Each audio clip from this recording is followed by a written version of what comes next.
how many of you would you call yourself sports nerds? Okay, only 2 of the 4. That's good. I would tell you that's great, but that's not the reason to be a sportscaster.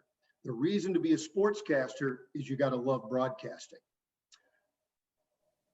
They don't really hire nerds. They hire broadcasters. And if you're a broadcaster who's also a nerd, that's great. But if you want to be a broadcaster, learn about broadcasting. When I meet young broadcasters or want to be broadcasters, we get a lot of them when I've worked at radio stations and TV stations, and they'll say, oh, I want to be a play-by-play guy. And I'll say, well, what games are you doing? Nothing. I don't have any. It's not the right answer. Create your opportunity.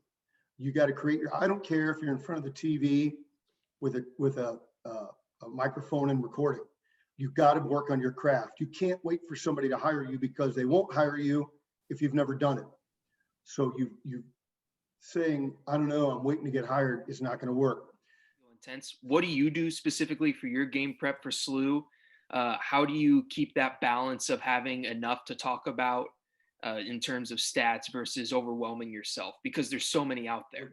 In my view, what you've got to know, what you're doing radio, is you've got to paint a picture. You've got to see what's in front of you and being able to translate that, what you see visually, into audio for your audience.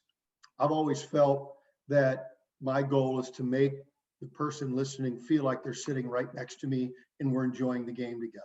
Dan McLaughlin talked about the first time he was ready to do a Cardinal game on radio. And Hall of Famer, the great Jack Buck, who passed away before any of you were born, is a mentor for so many people my age. Dan had, because Dan's a workaholic, he's never going to be outworked when it comes to preparation. But he had stacks of information. It was pouring through it, and you could see beads of sweat coming off his forehead and really getting after it. Mr. Buck, the great, walked in, said, "Hey, kid, do you know the game?" And Dan said something like, "Yes, sir, I think so."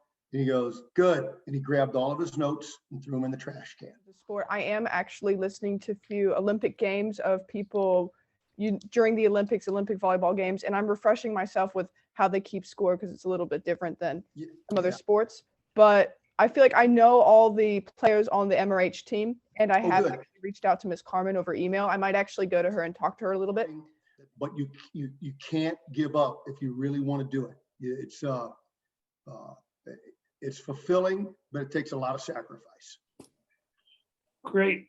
Bob, we could keep you another 45 minutes, but great moment to end on. And as your friend, thank you. You know, you've always been very generous when I've got this running joke with Bobby Ears for me when I want a favor, and this was another one and a huge one. So thank you so much.